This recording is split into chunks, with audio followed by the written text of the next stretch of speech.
दोस्तों आज हम इस वीडियो के माध्यम से गेहूं की बुआई के बाद पहली सिंचाई आप करते हो, उसके बाद आपको कौन सी खाद डालनी चाहिए जिससे अच्छा उत्पादन प्राप्त हो, कौन सी खादों का आपको स्प्रे करना चाहिए जिससे आपके उत्पादन में बढ़ोतरी हो और आपको अच्छी क्वालिटी के दाने प्राप्त हो, ये सब जानकारी इस वीडियो के माध्यम से देंगे। तो दोस्तों नमस्ते, मेरा नाम है नीरज और आप देख रहे हैं नीरज भी खेती। दोस्तों यदि आपने अभी तक हमारे चैनल को सब्सक्राइब नहीं किया है तो हमारे चैनल को सब्सक्राइब करें और नोटिफिकेशन बेल को भी दबा दें। दोस्तों गेहूं के अच्छे उत्पादन के लिए, आपके उत्पादन को बढ़ाने के लिए, गेहूं हरा भरा रहे और आपको अच्छी क्वालिटी के दाने प्राप्त हो, बोल्ट दाने प्राप्त हो, इसके लिए खाद उर्वरक बहुत जरूरी है। दोस्तों आपको सही समय पर सही खादों को देना बहुत जरूरी होता है, क्योंकि गेहूं की हाइट, गेहूं में कल्ले बनना, गेहूं में शाखाएं निकलना, ये सब फर्टिलाइजर खाद पर डिपेंड करता है। आपने बेसल डोज पर खादें दी, आपने डीएपी, पोटास,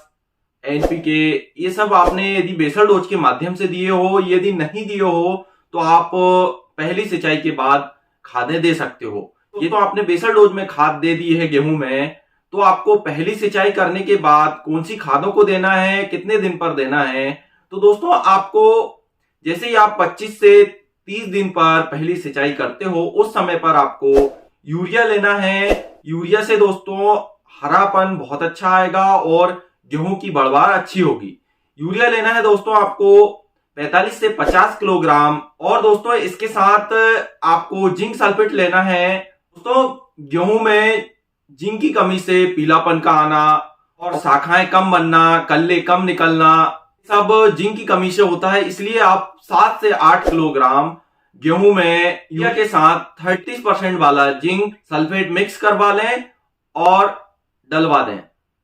दोस्तों एक बात ध्यान रखना है आपको कि आपको सिंचाई करने से पहले खाद नहीं डालनी है, सिंचाई करने के बाद आपको खाद डालनी है। क्योंकि दोस्तों आप सिंचाई करने से पहले डाल दोगे तो आधी तो पानी के साथ बह के चली जाएगी, इससे कोई बेनिफिट आपको नहीं मिलेगा और लीच आउट भी खाद हो जाएगी। इसलिए आप सिंचाई करें, इसके बाद ये खाद दें। यदि दोस्तों आपने बेसल डोज के माध्यम से डीएपी, एनपीके, पोटास, ये सब खादें दी नहीं है तो आपको क्या करना है, तो आपको यूरिया के साथ डीएपी लेना है दोस्तों 30 किलोग्राम। दोस्तों ये जानकारी आपको 1 एकड़ के हिसाब से दे रहा हूं, इसलिए आप 1 एकड़ के हिसाब से ही डालें। दोस्तों यदि आपने बेसल डोज के माध्यम से खाद नहीं दिए हो, डीएपी, एनपीके, पोटास, ये सब खादें आपने यदि नहीं दिए हो, तो इस समय पर आप जैसे ही पहला पानी देते हो तो आपको क्या करना है दोस्तों, यूरिया लेना है 40 से 45 किलोग्राम। साथ में दोस्तों आपको डीएपी लेना है 25 से 30 किलोग्राम। अब एक बात विशेष ध्यान रखना है दोस्तों, इसके साथ आपको जिंक सल्फेट मिक्स नहीं करना है। जिंक सल्फेट आप मिलाओगे तो एक अलग रसायन बन जाएगा और आपको कोई बेनिफिट नहीं मिलेगा। ना ही डीएपी काम करेगी आपकी, ना ही जिंक काम करेगा। इसलिए दोस्तों आपको इसमें चिलेटेड वाला जिंक मिक्स करवाना है। चिलेटेड वाला कोई भी कंपनी का आप जिंक ले सकते हो, इसको मिक्स करवाना है और डलवा देना है। दोस्तों इन खादों के अलावा आप जैसे ही यदि आपने बेसल डोज डाल दी हो, उस समय पर आप यूरिया और जिंक सल्फेट डाल रहे हो, तो साथ में दोस्तों आप सागरिका इफ्को का आता है या फिर आप अतुल का बायोपल आता है, ये 10 किलोग्राम प्रति एकड़ के हिसाब से आप मिक्स करवा लें।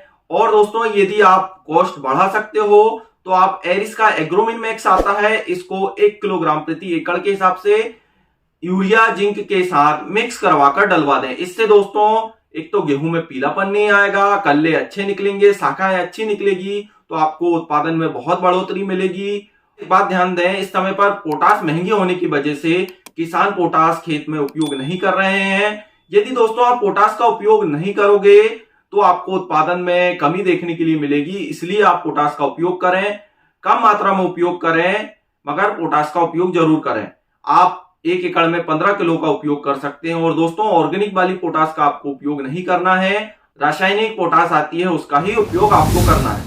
यदि आप पोटास का बहुत कम उपयोग कर रहे हो तो आप बेसल डोज में एनपीके का उपयोग करें। इसमें दोस्तों कुछ मात्रा पोटास की भी होती है, इससे पोटास की कमी दूर हो जाएगी। बात करते हैं दोस्तों आपको दूसरी खाद क्या डालना चाहिए। तो दोस्तों आप एक चीज कर सकते हो, यदि आप स्प्रे कर सकते हो, गेहूं में स्प्रे करते बन रहा है तो उस समय पर आपको नैनो यूरिया का एक स्प्रे करना है। 40 ml 15 लीटर पानी में घोल बनवाकर एक स्प्रे करवा दें। और दूसरी खाद आपको कब डालनी है दोस्तों, दूसरे बार यूरिया कब डालनी है, आपको जैसे ही आपकी फसल 50 से 55 दिन की हो जाती है उस समय पर आपको दूसरी यूरिया डालनी है। इस समय पर दोस्तों यूरिया का डोज आपको 35 से 40 किलोग्राम प्रति एकड़ के हिसाब से ही डलवाना है। यदि इस समय पर आप ज्यादा यूरिया का उपयोग करोगे तो बढ़वार ज्यादा हो जाएगी और इसकी वजह से गेहूं हवा चलने की वजह से गिर सकती है। इसलिए आप कम यूरिया का सेकेंड राउंड में कम यूरिया का उपयोग करें। दोस्तों एक बात और ध्यान रखना है, यदि आप फास्फोरस की पूर्ति करना चाहते हो, अच्छा उत्पादन चाहते हो, तो एक नैनो डीएपी का भी उपयोग कर सकते हो। एक नैनो डीएपी का जैसे पहली सिंचाई के बाद एक खाद देते हो, उसके 10 दिन बाद आपको एक नैनो डीएपी का गेहूं में उपयोग करने से बहुत अच्छा उत्पादन मिलेगा। दूसरा दोस्तों आपके कल्ले भी अच्छे निकलेंगे, इससे उत्पादन में बढ़ोतरी मिलेगी। तो ये 40 ml 15 लीटर पानी में घोल बनवाकर एक स्प्रे गेहूं में आप करवा सकते हो। इसका रिजल्ट बहुत अच्छा आपको देखने के लिए मिलेगा। बाकी आप बेसल डोज में फास्फोरस की पूर्ति तो करते ही हो, परंतु दोस्तों यदि आप स्प्रे भी करोगे तो भी आपको अच्छे रिजल्ट देखने के लिए मिलेंगे।